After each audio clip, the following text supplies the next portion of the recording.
May gabi kaninyong tanan mga ka-idol, sa mga viewers, sa mga subscribers nako, sa mga ni-follow sa akong Facebook page. May gabi kaninyong tanan.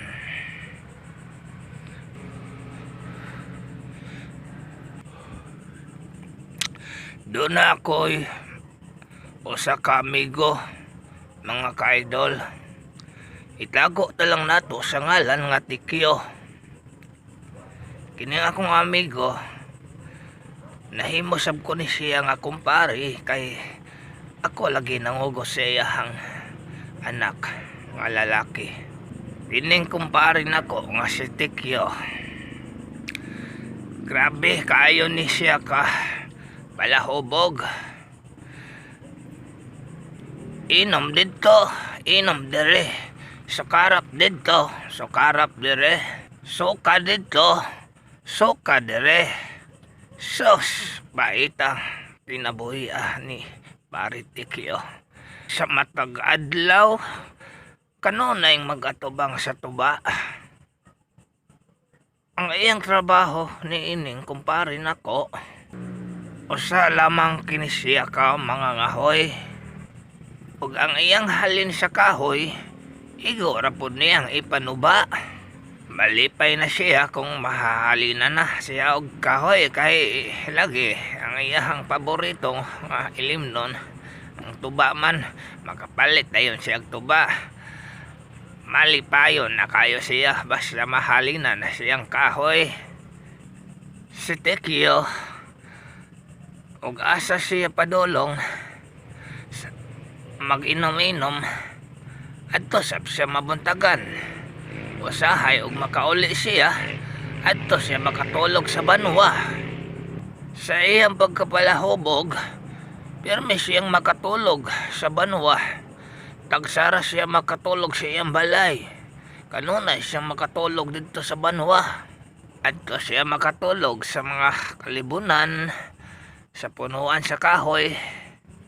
Og dihay kausa nga nakahigda siya sa punuan sa kahoy nga akasya. Samtang siya dito nakatulog, may lipukaw kaniya nga usa ka babae nga tiguang. Giingnan siya nga, "Dong, pauli sa inyo kay dili man ni inyong balay.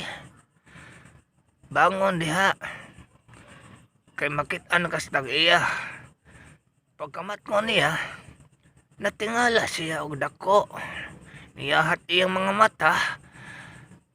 Baka nakakita siya og dako kayong balay. Nahibulong siya nga nganong naabot siya atong balaya. Nga ang iyang gihigdaan, punuan raman unta sa kahoy nga akasya. Dako kayong iyang katingala. Nahibulong siya og kang kinsa kadtong balay nga iyang nahigdaan. Paglingay niya sa kilid, wala na siya kakita og akasya. Ang iyang nakita, mao ang dako kayo sa tanang gate, ug habog kayo, taas kayo ang gate, ug dako kayong balay. Dito siya nakatulog sa sulod sa gate. Pero naguna-una siya, naglibog siya. Kaya ang iyang gihigdaan, dito man siya naghigda sa kilid sa punuan sa akasya. Ngano, natingal na daw siya. Nganong naabot man siya dito sa dakong balay. Nga akasya man unta ang iyang higdaan. Lingi-lingi siya sa kilid, hangad-hangad siya. Wala naman siya nakita ang akasya. Usa naman kadakong balay ang iyang nakita. Ug siya dito sa lataran sa dakong balay. Paglingi niya sa kilid, diha na siya sulod sa gate sa balay. Mao to nga gipabangon siya sa usa ka tiguang nga binatunan ni adtong dakong balay nga mao'y nagbantay. Giingnan siya nga, "Pauli sa inyo dong. Taga-asa man ka?" Ang iyang tubag, "Wa ko katultol sa amua, nganong naabot man ko dire." Manang, pasalo ako manang. Maipong niya. Ug nganong naabot ko dire. Naglibog ko no siya. Ug nganong naabot siya dito. Mao to, nga hingbangon siya. Ug Barog, nangutan na siya sa tiguang nga asa man ko agi ani. Kapag kadako ba aning balaya, naaman sa ko sa sulod sa git. Tudloi ko man ang ugas ang agianan.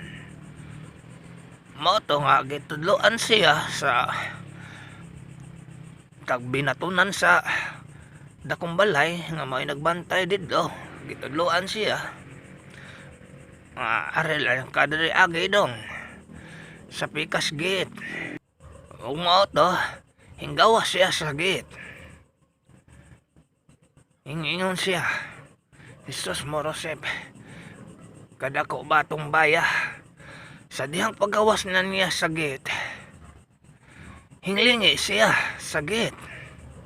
Paglingi na niya, wala na siya nakitang gate o wala na po siya nakita ang dakong balay. Ang iya na lang nakita siyang mga mata. Ang usa ka punuan sa dakong kahoy nga akasya. Ug didto namarog ang iyang mga balahibo nga nagtan-aw sa punuan sa akasya nga siya didto siya nakatulog. Nahibolong siya nganong nawala na ang dakong balay. Ang akasya naman lay iyang nakita. Og ang mga guwaras nga anaa sa kilid, og mga punuan sa batilis, og mga hagunoy, mao na lay iyang nakita sa dihang paglingi na niya sa paggawas niya sa gate sa dakong balay. Wala na siya nakita nga gate, wala na sab siya nakita nga balay. Ang iya na lang nakita siyang mata, mao na lang to ang usa ka punuan sa dakong kahoy nga kasya. Ug ang mga hagonoy, mga gwaras diha sa kilid, ug mga sagbot, mga dagas kaayong sagbot, mao na lang iyang nakita. Ang horos sa hangin, kusog kaayo. Ang iyang nakita na lang ang katong nagbarog nga dakong punuan sa kahoy. O dito siya natingala sa iyang pagkapalahobog. Wa siya magdahom nga maka sugamak siya giingato nga pagsuway kaniya. Nahibolong siya ug unsa kadtong lugaraha. Kay di ay istorya sa mga karaan nga panahon. Ang katodi ay punuan sa akasya, usa di ay kadto kadakong syudad. Og adto didto mangaon ang mga engkanto sa usa ka dakong balay nga iyang nasudlan nga dako kayong gate. Adto didto magpundok-pundok ang mga engkantohanon. Lugar de kadto sa mga engkantohanon. Kadtong balay nga iyahang na sudlan. Mga engkantohanon di ay ang namuyo didto. Pulong pa sa istorya sa mga karaang tao didto tungora.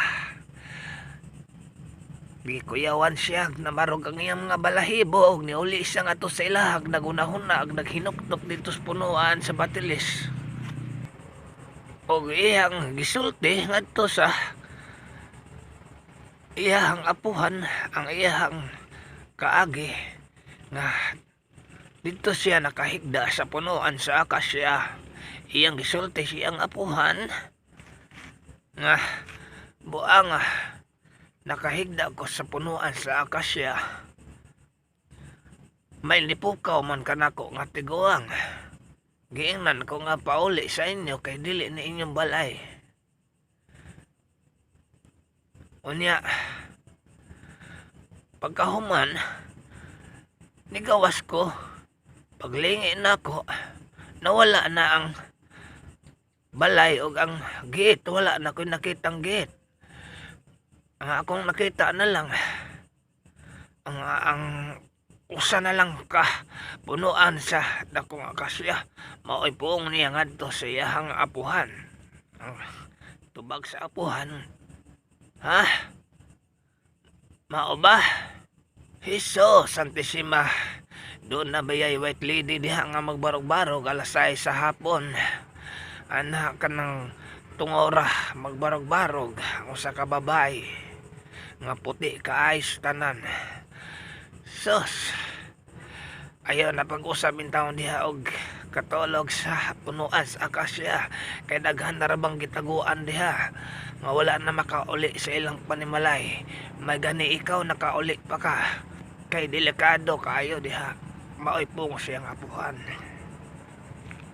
kay dito day tungtungora daghan ng mga tao nga kutob sa makahigda dito dili na makauli sa ilang panimalay ug adto na dito mahimong ulipon sa mga engkanto kay katong lugar day kadto sa mga Pinoyanan sa mga engkantuhanon doon na day mga balay dito sa unahan nga nagpuyo pulos di ay mga engkanto motoy gitawag nga usa ka syudad di ay ito sa engkanto dili kay usara ka balay ang tuwa dito sa unahan pa di ay ato doon ay daghang balay ug unahan pagyod padulong na di ay sa syudad sa mga engkantuhanon.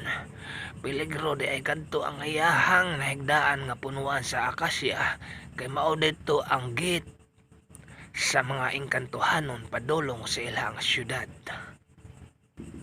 Og ang kadtong giingon sa iyang apuhan nga ang mga tao dito nga dili makauli og makahigda ditong tungora dili na makauli sa ilang panimalay kay di ay himuon na dito og usa ka ulipon mo trabaho nga way sweldo dili na makauli sa ilang balay mawagtang na ang ilahang lawas ug adto na dito manimuyo sa usa ka lugar sa engkantuhanon.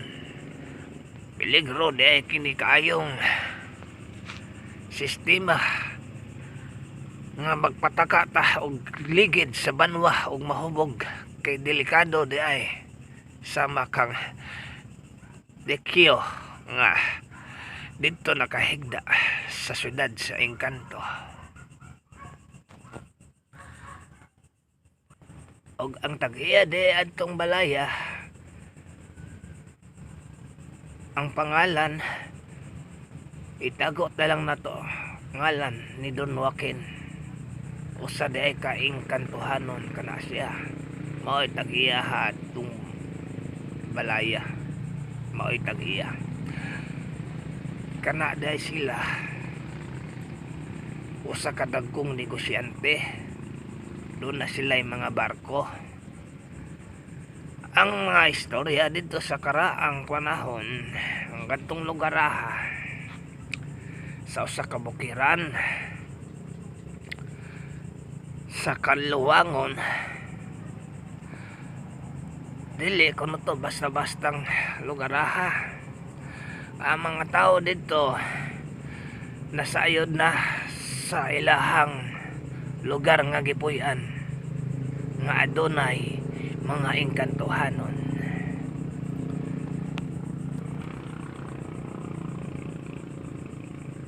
Usahay gani polong pa sa taga dito nga mataghayag ang bulan ubo sa ilahang balay sa may sapa doon na kunoy dakong barko nga bodonggo dito. Natingala sila nga ang sapa tagatuhod ra ang tubig pero nganong aduna may barko nga modunggo didto kadto diayng barko nga modunggo mga negosyante da ito mga engkanto ang karga da kuno adtong mga barkuha nga gipinagiyahan sa engkanto sus mga bulldozer kuno bulldozer, mga auto, motor, helicopter. Sus, mamalit mabuday ning helicopter ning mga engkanto. Matay di ta makatuo eh. Magpalit sila pug taxi kay ilaha di ay pod nga inegosyo ngadto sa ilahang syudad. Og mamalit sab sila og bulldozer, helicopter. Kay mo sakay man sab sila kuno sa helicopter. Ug asa sila magbiyahe. Kay ang mga engkantohanon susama ra daw kuno na nato nga kitang Kristohanon nga natural nga tao. Susama daw kuno sila nato nga naapoy mga negosyo. Naapod daw day kuno na sila mga negosyo.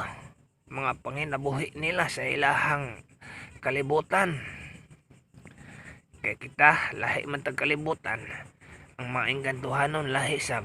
Pero mauma ora gyud daw ang sistema sa dagan sa ilang panahon ug sa ato nga tao nga tinuod.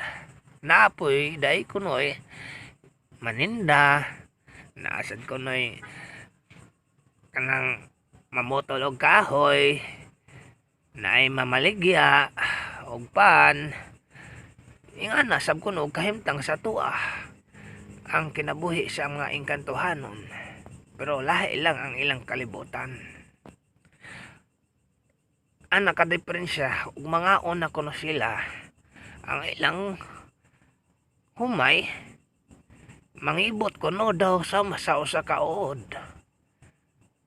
Maglihok-lihok ang mga lugas sa ilahang humay. Ang ilang humay, ang lugas daw sama sa uod.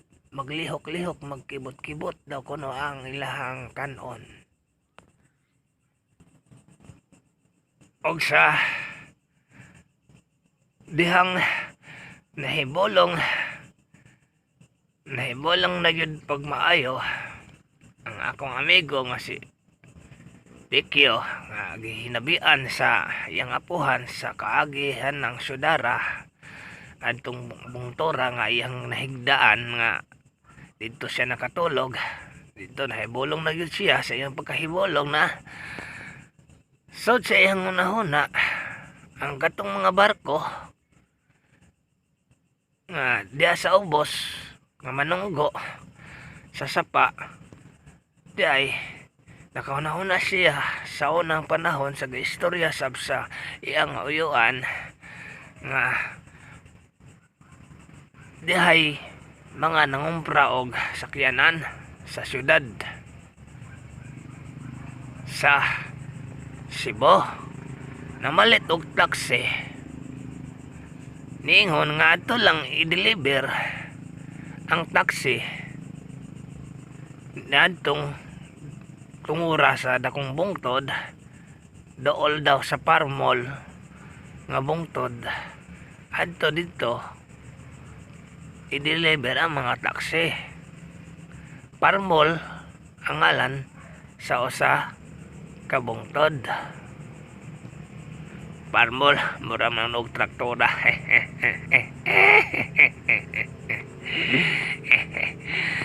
Usa ka marble di ay. Usa ka marble.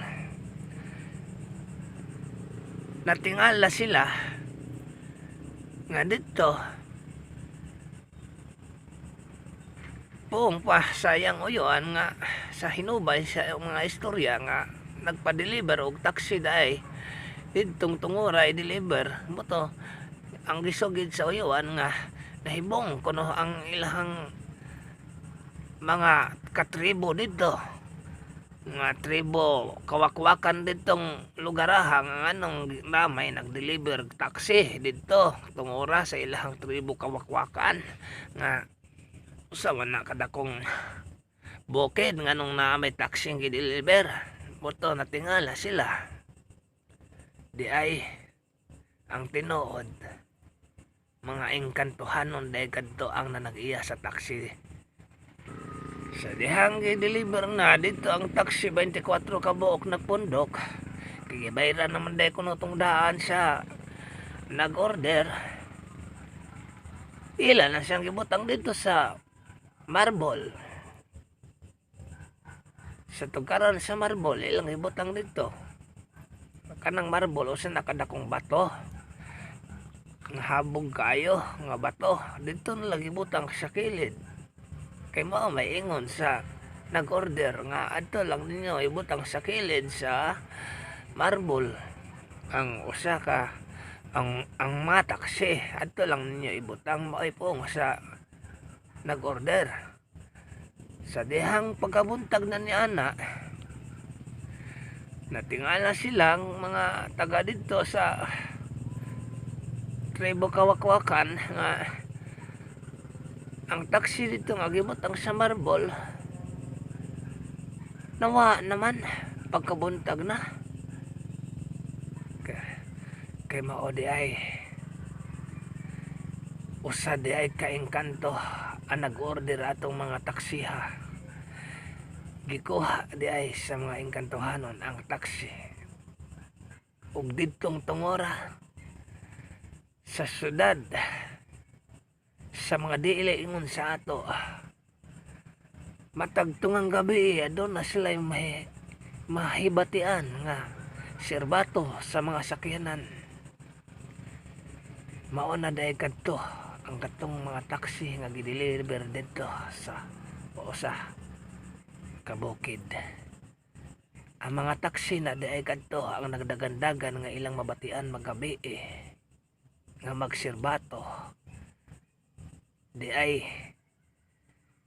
ang kanang kagabion lugar mo gina sa mga engkantohanon kay ang kitang tao ang kabuntagon man ang atua. Sila ang kagabion mao may ilahang kabuntagon ang kagabion. Ang kagabion mao panahon nila sa kabuntagon, buntag na sa ilaha ang gabi sa atua. Mao na ilahang buntag. Mao na ilang ilakaw-lakaw panahon sa kagabion para nila buntag na sa ilaha. Og mamasahero dahil kadtong mga engkantohanon dito sa usa ka bukid nga syudad sa mga engkanto. Adunay mo serbato magabi tingog sa barko to dagko kayong mga tingog sa serbato sa barko. Saman kadto di ay kasyudad ang ilahang napuy-an nga lugar, syudad sa mga engkanto. Agatong tungora ang mga tao dito naghinay-hinay na lang sila og pamalhin kay gikuyawan naman sila ditong tungora kay doon na gid sila mabatian. Ang tong mga tao nga wala ka suhito ditong lugar nga nipuyo dito kay sila namalhin kay gikuyawan. Ang gatong wa masuhito nga namuyo dito matingala na lang yun nga doon ay maningog magabi doon ay babatian nila nga serbato sa barko tingog sa mga sakyanan. Maoy ilang magbatian sa kadtong mga tao nga bagong namayo dito, pero ang gatong mga nasuhito na wala na, nibalhin na sila og puyo. Ang gatong wala masuhito nga namuyo dito matingala gyud sila og nganong doon na may tingog sa dakong barko magabi nga usa man unta dito kadakong bukid